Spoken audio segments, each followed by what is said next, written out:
The lies about S-chip have been manifold, but they are dying. S-chip is not for the poor. It is for working families ineligible for Medicaid. It is not a first step towards government health care. That would be the free health care Congress and the president get. It is not fiscally irresponsible. It's preventive medicine, saves money in emergency room costs, and it saves future productivity. And then there, of course, are the lies about S-chip's supporters. You know of the ones about 12-year-old Graham Frost, initiated online, shared with the media a week ago Monday by an aide to Senate Republican leader Mitch McConnell. The aide retracted that email when he learned the lies were lies. He told McConnell about the whole thing last Thursday. The next day, McConnell added his own lies. Was there an indication that your office was trying to push reporters to go dig into this contractor's background? No. And what was the deal with the email? What? What was the deal with the email from your staff? There was no involvement whatsoever. From your staff? None. The senator will object to any suggestion of lying, the Louisville Courier-Journal wrote today, but what else is it when you knowingly misrepresent facts? And today, this S-chip ad featuring Bethany Wilkerson was attacked by House Minority Leader Boehner as despicable and exploitative. Perhaps he feels like his territory was being infringed.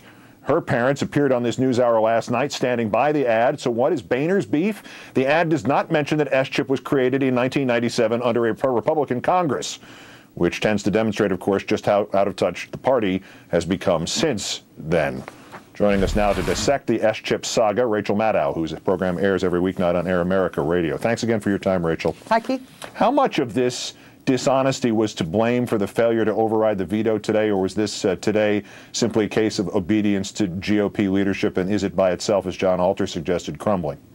Well, what I think is interesting about the S-chip program and what's interesting about the politics here is to see the transformation from its establishment under a Republican Congress in 1997 to what it is now. Before they went through this Republican spin cycle around the president's veto, S-chip was considered to be a nonpartisan, non-controversial, universally praised, remarkably successful healthcare program, possibly the most successful healthcare program of a generation. Which is why George Bush celebrated it as governor of Texas, and why, as you said, 81% of Americans support expanding it. By the time it got through this spin cycle, it wasn't the non-controversial, non-partisan success story anymore. It was, as I'm sure you're going to talk about in Steve King's words today, socialized, Clinton-style Hillary care for illegals and their parents. Mm-hmm. It's like it's down the rabbit hole indeed.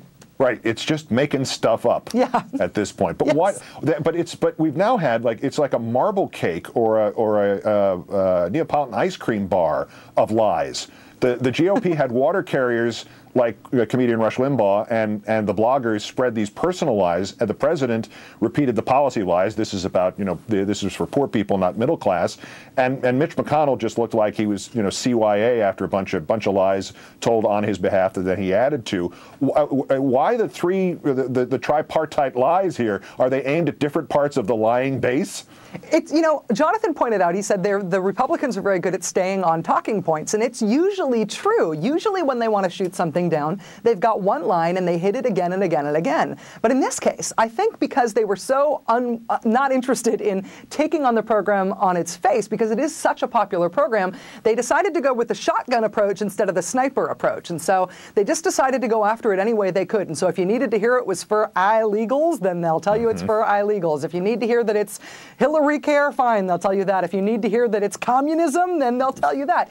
I think it was just kind of a matter of throwing everything up there and hoping that enough things would stick with enough different people that they could defeat it without ever taking it on its merits. But what is the point of it? I just asked John this question, and I don't know that he fully answered it, at least to my satisfaction, nothing against him, but it's just startling. If it's 14 votes away from being overridden, and that number is going to have to change and get smaller and go into negative numbers because of an impending election, and people don't want to be perceived as being against something 81% of the country supports, what do the Republicans say then? Well, oh yeah, we had some other S-chip. We thought it was chocolate chip cookies. What are they going to say when it passes? They will come up with a way to pass it that allows them to take credit for having done something to it. They will change a semicolon in subsection 47 of paragraph G that makes them say, oh, it's not communism anymore. And by the way, we took care of the illegals program. Ultimately, this will pass. It needs to pass. It ought to pass. It is a healthcare success story. The Republicans know that, and they're going to know it a lot more the closer that they get to 2008. They will will need to find a way to claim political victory while going along with the Democrats. And Democratic strategy changes in any way, or did they learn something for this? Did they do something wrong, or do they have to revise strategy going into the next round of this? You know, I think they do have to change strategy, and I think that they need to change strategy to do what they need to do on the war and on FISA and on habeas corpus and on all of the other big issues that they were elected and they were put in power to try to change. And that is that they need to be tougher. They need to get both barrels engaged here. And while it's true that Pete Stark might have been inflammatory today in what he said about the president, that kind of no backing down, we're in the right, you guys are the problem here attitude, even if it's a little rough around the edges, that's going to be what wins. Yeah, take out the gore at the end of it, not referring to Al, but the ghoulishness quality to it, and you have something that sounded to me like a little bit of a special comment, actually. Rachel Maddow of Air America. As always, great. Thanks, Rachel.